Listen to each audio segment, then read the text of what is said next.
Jim with the G here. Crazy end of the year. Crazy first month of the year. If I had any time to do anything, I would have actually got something done. But here we are. Unfortunately, we're 4 weeks behind of my goal of this year with the podcast. And that is to try to do it every week, 52 episodes. So we're not saying that we ain't going to get there, but there's going to have to be a lot of makeups. So, first week of February. Got a lot to talk about. I don't know what you guys loved that last episode. You don't know if it was my reaction to the confetti gun or what I had to say. I hope it was what I had to say, but it's probably not. Got a lot of love on that. Still getting love for that one's almost at 300 views. So I like to say it's getting traction. We're almost at 2,000 views channel wide, which is pretty good because the episode before I was only at a little less than 1,500 or right at 1,500. So that's a pretty big jump in 2 months to get where we needed to be. So with that being said, I'm gonna try to do something this month. I have a lot going on this month as well, but I also have a lot of potential content to film from these next videos. We're gonna try to get them all. As I said before, the goal is to be more proactive with the social media. I have a lot of video that's just lingering, waiting to be edited and uploaded. A lot of troubleshooting stuff. If you haven't seen that already, go to my YouTube channel. I also got another side project going on that hopefully you guys may like. But irregardless, like I said, crazy stuff. Limited content to film this month because we are officially on the road to the ATC. Now, ATC is basically Komatsu's version of a technical contest that basically takes the best technicians across the United States, hopefully, and puts them all head to head to see who can do everything they want you to do the best. And I say that with an asterisk because that's what it is. They don't care what you can do outside of what they want to know that you can do everything to their specs, to their direction, using your books, using the information given to you, and of course using your common sense and ingenuity to find stuff and get problems solved. So that's pretty exciting, and that's at the end here of this month. So we have a little under 4 weeks to prepare. We've already started preparing in the past, which obviously everything was on the road to this. I was advised about this a few months ago, so I've had plenty of time to do stuff. And basically we're going to be judged on troubleshooting and fixing machines, inspecting machines, how we interact with customers, how we document everything we have and found. So I'm really excited for that. I'm really excited to be able to do that because the last time I tried to do that, when they had it for the last time, fortunately the dealership I was with did not decide to send me because they didn't really send anybody, honestly, but they definitely weren't going to send me. But like I said, that was 15 years ago. So no, less than 15, probably around, maybe 10, 11. But like I said, here we are. We're on our way. We got a lot to accomplish. We got a lot to learn. Last week I was actually in Cartersville where this competition is going to take place, going through 220 class, and it was, like I said, I don't know, basically broadened by what I would think they would be looking for because there was a lot of still unknowns about the new 220 machine and stuff like that. So with that being said, the instructor would obviously be heavily involved with the troubleshooting and problems that would occur. So him saying that kind of stuff, not saying anything, taking anything away from him, because he could just be throwing me off. because I was asking a lot of questions, but there's still a lot of unknown because this machine just come out third quarter of last year. So, people haven't broken them yet. Weird problems haven't happened. So hopefully none of the troubleshooting goes with that. But, it is what it is, and we're prepared for it. So all we got to do is just do what we know how to do best. And yeah, so hopefully I'll put some video content out there about it. Hopefully, do some little shorts. I got to work on those. I think those will gain a lot of traction. But let's get on with today's topic. So we have a lot of how do you say it? There's a lot of unknowns when you start talking diagnostic software, because everybody's got one. What's the bee's knees? Everybody's got it, but the specific diagnostic software we're going to talk about today is Cummins Insite. There's so much to be done in Insite. There's so much information there, and unfortunately, unless you work for a true Cummins dealer, like an actual Cummins dealership, not like what we are, we're a Cummins dealer, not a Cummins dealership, and or your company invests highly in you going to Cummins training, and you go through all the specific training you need to know everything that the software does, there's a lot of stuff that people leave out. And I feel like that's some good topic to talk about, because this is going to branch out across everybody, because everybody has it. Everybody can get it. It's not hard to get. So, let's start with the basics. You can go to your local dealership and you may purchase Cummins Insite. Basically, what happens is you get the license for Cummins Insite, and you get a little, like, I guess what you call it, like a driver box. Basically, it allows you to interface with whatever on the CAN bus, whatever Cummins related product or something that has a Cummins product in it. It will allow you to communicate with the engine on the CAN bus of the machine. Or you can hook straight to the engine itself, piggyback off the CAN bus there, and allow you to connect. This is where a lot of technicians leave the first bit of great information out. First and foremost, when you log into Cummins Insite, and if you guys want me to do a demo, showing you guys, the first thing it's going to ask you is connect to ECM, whether you're connecting with a wired or wireless connection. It's going to ask you, you create it amongst getting Insight. This isn't a play-by-play. This is, we're just talking about the high points that a lot of technicians miss that cause a lot of issues. So once you connect to an ECM, or you try to connect to the ECM, it's going to ask you to create an ECM image. Now, a lot of people don't create them. They just hit cancel and just roll on their merry way. Now, that's okay sometimes, because if you got a big problem, or you see a machine 20,000 times, you're going to connect so many times that you don't need that many ECM images, because it doesn't matter after a certain amount. Or not everyone's going to have information that you need to save and retain, or that you need to have. So basically what an ECM image does is it takes I'm going to say a picture, but it locks every value that's in that ECM at the moment of you requesting it. So all the settings, all the error codes, all the ins and outs, program numbers, all the important information in the ECM, for exception of anything variable like sensors and stuff, will be there. And you can access that at any given point. And we'll go into that later.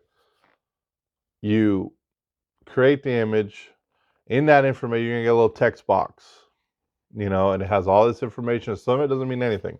A lot of people don't know right there that you can erase and write a lot of stuff in there.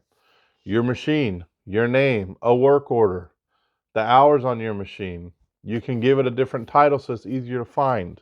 Like I said, we'll get into that at the end here. That's a lot of information that especially when you're making multiple ones, that you can get and you can grab, and you can see which one. So after you make an ECM image, you also close the ECM with an ECM image. So it does the same exact thing, except on the way out, when you disconnect from your engine or your machine, it will ask you again, would you like to create another image? And you say yes. And that is your final ECM image. Now, not final as in that's the only one you're going to take in that series of you hooking up to the machine or engine. When you get the first image, it's going to say initial. And then the second one is going to say final. Now, how do you get to all that? So if you're looking for an ECM image, at the bottom when you go clarify whether you want to do wired, wireless, it'll say ECM image. You click on that, it'll pull up every ECM image you have created, since you've hooked up. Now, if you haven't created any, you won't have any. If you create one every time, you're going to have a lot of them. And they don't take up a lot of data. They're just there. So, with that being said, if you do the same engine, same multiple times, when you hook back up to an engine, Insite realizes that.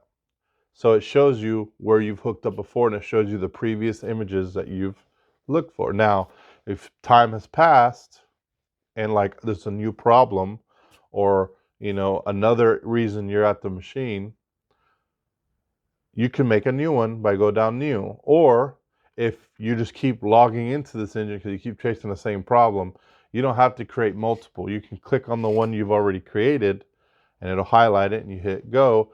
And what it'll do is it'll make another initial final underneath that model and serial number. So it's easier to keep track of.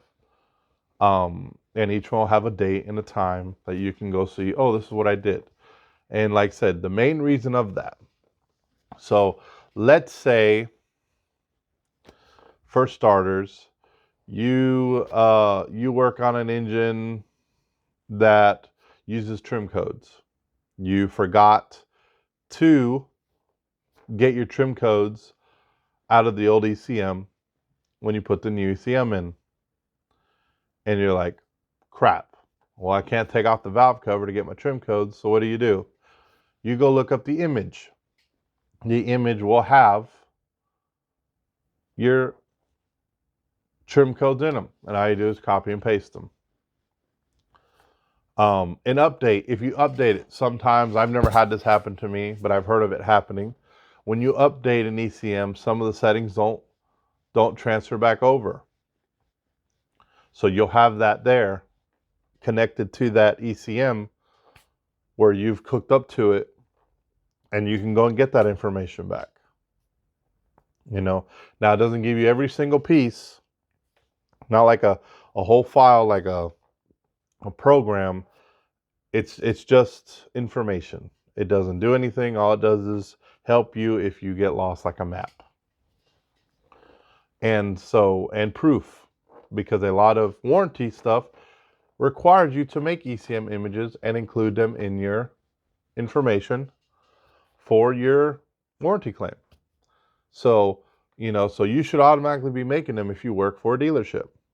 Now, if you don't work for a dealership, that's where the unknowing comes, where people aren't making them like they're supposed to, and they're just letting things go down. They run into a problem, then they have no way out. So they got to take the long way. Creating an ECM image is the quickest way to have some security, almost like a backup for your computer.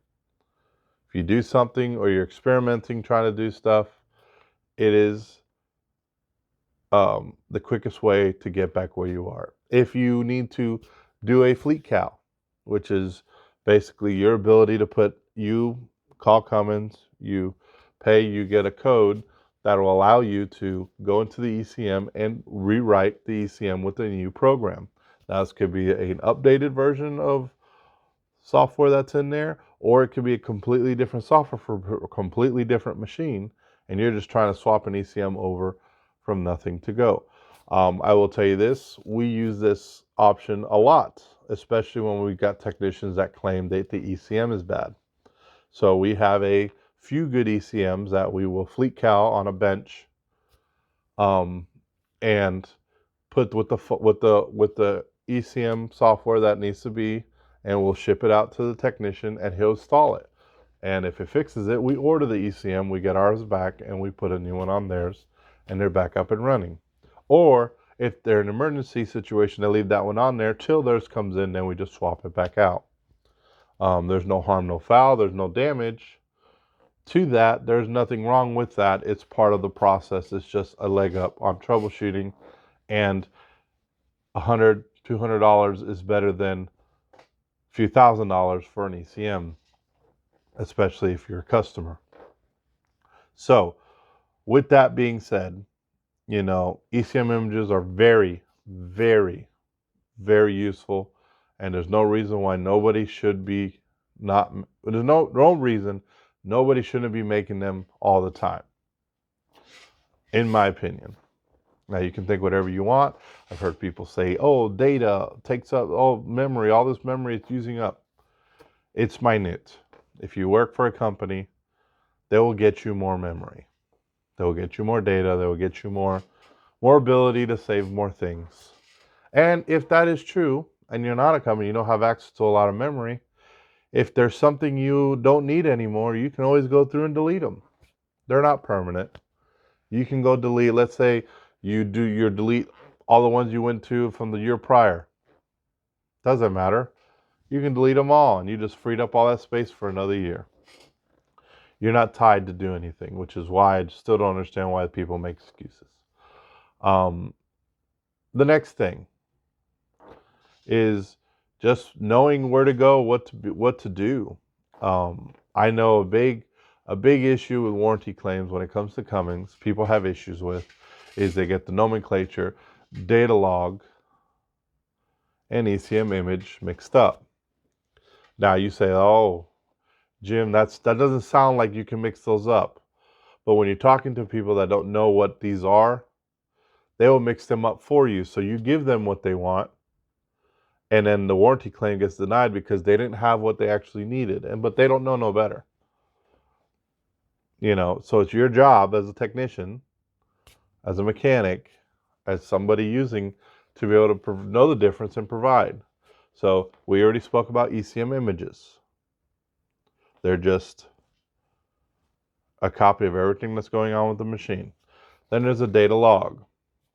So in Cummins Insite, you're able to plot and record data across of whatever you want in the ECM. So if you want to know what each what the fueling rate is, with the coolant temp rise and the engine RPM, you can put all that there and record it. And you can adjust how fast you want to record it, whether you want it to record 1,000,000 times a second, 20 times a second, 5 times a second, depending on, your issue.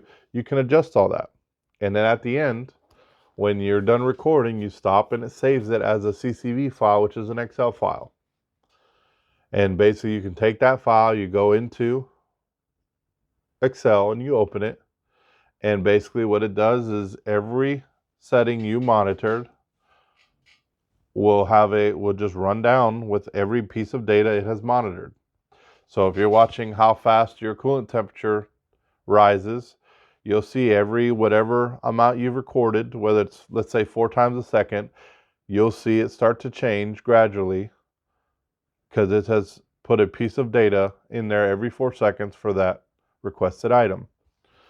And when you do this, it's better to do it with everything because it gives you the option to. And it's a lot to search through, but with that, you're able to look for things. With that, the warranty people and people helping you troubleshoot can see things for you. So there may not be something you don't think is affiliated or something that can affect something, and it might be. You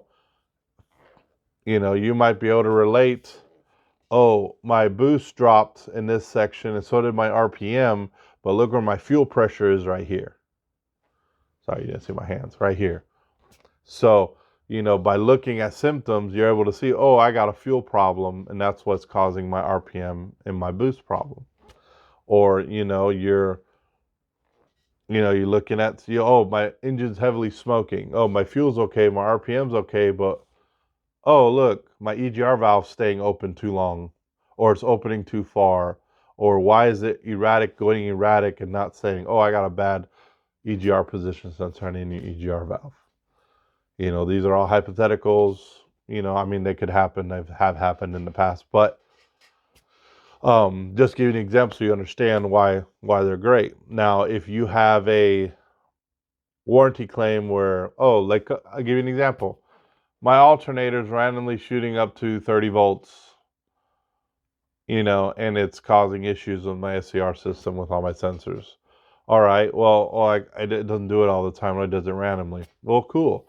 You can chart battery voltage, charge voltage, and engine RPM right next to each other, and you can watch watch the numbers change, and boom, you see it.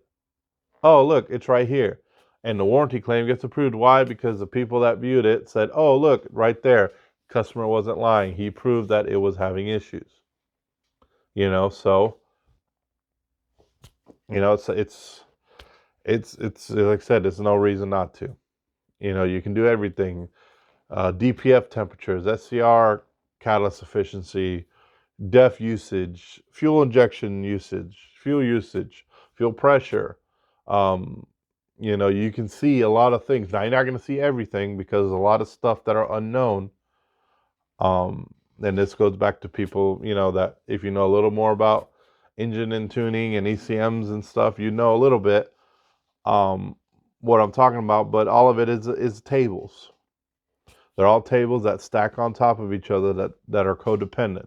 And unfortunately, without you having level whatever clearance in Cummins, Insite, or any type of engine software, you can't see those tables or make adjustments. But the tables are there, and the manufacturer doesn't really need to tell you how the tables correlate unless it relates to a problem. So they can go in and they can see all that, and they can go, oh, we're good. Now, they don't see that with the data log, but let's say you have a real issue that they've been having issues with. They know, okay, we're overfueling at this rate. Maybe we need to go in the table and see what's going on, and they can go, oh, look, the table is off. It's saying to do this and that because I fat fingered a button a long time ago.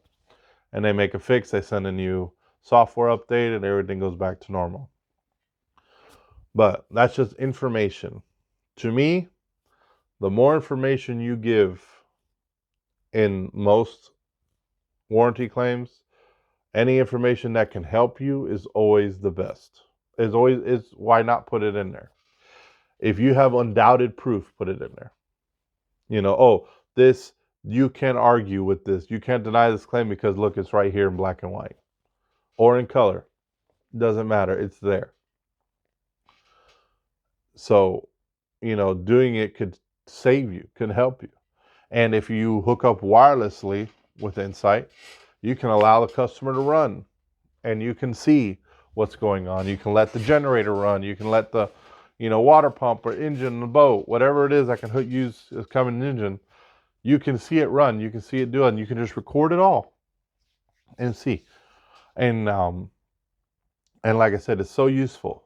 So useful. I sit at my desk and I get, 20, 30 of them a month by just looking at them.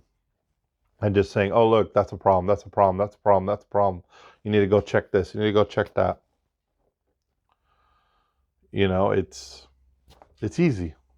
But those two things are some of the things that nobody either doesn't know how to use or that nobody uses to their full potential. Because it's free information. It does it for you. It asks you, just do it. In data log, let's say you want to compare machines. You take multiple data points of the same things on multiple machines. You turn each one into a graph. Real easy to do in Excel. Anybody that has a high school Excel class can make a graph off information. And once you do that, you can see, oh, look, this is this fuel consumption, this is this fuel consumption, and this is that. And on top of that, Cummins will actually do it for you too. I haven't done it in a while, so I don't remember exactly how, but There's a little window, not a little window, but a table you go through, and it'll show you everything that's going on in like a, multiple bar graph kind of plain thing. And it's pretty neat. Now, it doesn't give you all the information, but it's enough to show you something. Not so useful, not a feature that I see coming to the next version of Insight in line 8. But, who knows? Another great issue that people run into with Insight is that they don't update it. Insight updates just about every day. It'll pop up on your computer and ask you. It's got to update at least once a week, at the minimum once a month. If not, you're going to have so many updates that you'll never keep up. And you never want to. Your computer will freak out because it's trying to do all this stuff at one time. But updating it is very important because every day they're learning about problems. They're learning that they need to do things differently. There's different processes that go into it. There's different ECM calibrations that go into it. They don't update on its own. They update as you update Insight. It takes the old and gives you the new. It takes the old and gives you the new. That's a great feature. And it updates itself. It tells you, I need to update the whole Insight program. And you do it. And it reminds you. I don't know how many technicians, I can't hook up for some reason. When's the last time you updated Insight? I haven't. Well, let's try that. Look, I got right in. Newer, as things become newer and things get older, it has to know how to be different. And if you're not updating it, it won't know how to be different. It'll keep trying to do the same thing over and over again. Another great problem that everybody runs into, because especially if you have multiple programs on your computer, like myself and multiple other technicians, it's hard to update them all at the same time or consistently update them all. So my computer gives me notifications. Do this. I'll do Cummins on Tuesday. I'll do Deutz Wednesday. I'll do SDT, EPM clinic. I'll do all this other stuff. At least once a month, because I can't do them every day because I'm, I got too much stuff going on. But like I said, little things that people overlook over the years. I've noticed people overlook them. No one's getting trained on Insight like they're supposed to be. And let's get to the last major thing and this one I saved it for last because it's the most important one. So when you purchase Insight, you will get a level 1 service package that only allows you to basically read codes and read parameters, and that's it. You can't write ECMs, you can't change anything. It just tells you what's going on. You can't erase the codes either. Why would they offer this? People argue that all the time. It's useless. It pretty much is. But it gives you a leg up. At least you know what the problem is. Because a lot of the codes, and most of the errors in Cummins Insight will usually fix themselves once they're fixed. There's only a few left now that you have to manually erase. But they will, most of the time, erase themselves once the problem is resolved. Or you do a loaded diagnostic, which is part of the troubleshooting when you go to the troubleshooting, and it'll tell you that. But to get the next level 2 access, you have to be a dealership. Or you have to work for a dealership or a manufacturer at the minimum. And that'll allow you to go the next step further, erasing, rewriting, doing that stuff like that onto your ECM and give you a little more, access around the little nooks and crannies that really don't matter for this topic. But not everybody can get level 2. Now, is Service Basic and Service Pro. It's level 2. If you have a manufacturer that puts a Cummins engine in and they have made any alterations to it, like Komatsu, They do that. I want to say anybody that redesigns an engine, Packard, um, which I don't think you need anything crazy for them. It's the regular Cummins Insight still works, or your regular certs will still work there. But any manufacturer, I don't know all of them exactly because I've had any issues with just Komatsu is pretty much the only one that I've run into where I've had to have a special cert. But you will need the special cert if you try to hook up Insight to a Cummins engine that is altered by a manufacturer. It will tell you that you do not have proper licensing to enter the product, and it'll just close Insight on you. Just touching on Komatsu, a lot of people buy Insight, they get the level 1, they're like, oh, we're gonna get it. No, you got to get Komatsu Basic, which is the ability to do the same thing you do with Service Basic, but allow you to do it onto Komatsu's. And you know, that's I know for a fact that's as far as my dealer will let you get, as far as they're allowed to let you get, unless you have a boatload of machines, that so much that you have to have your own service people for it. They have to give you the software to the next level so you're able to do stuff. And that misconception is our biggest customer problem when it comes to that stuff, because it's, oh, I need this. Oh, you can't get that. Why? Because that's our clearance. You can't do more than what we can do. Oh, but if I had a 20, 40 machines, you give it to me, different story at then. It's not a dealership problem. That's a Komatsu. You're going to give it to them because now if they're investing in the software, they're going to invest and keep buying our machines. That's what it comes down to. I'm sure John Deere does the same thing. Caterpillar definitely does the same thing. And of course, you can get all these little in-between programs, like these universal programs, are boxes that allow you to hook up to multiple things, and they may work, they may not. I hear mixed things. But if you don't have the certs for what you're trying to hook up to, or you don't have an unlocking key, you won't be able to. And then you're pretty much spending all this money for nothing.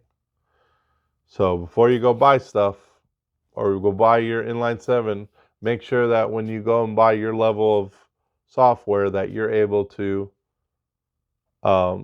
do what you need to do with it, because you're going to get real big mad when you can't do anything with all that money you just spent. And things go different. Now, maybe all the stuff I just said, maybe fact or may has changed.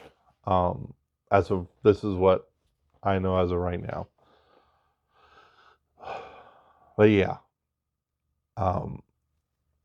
it's just those 4 things save a lot of stress, a lot of problem.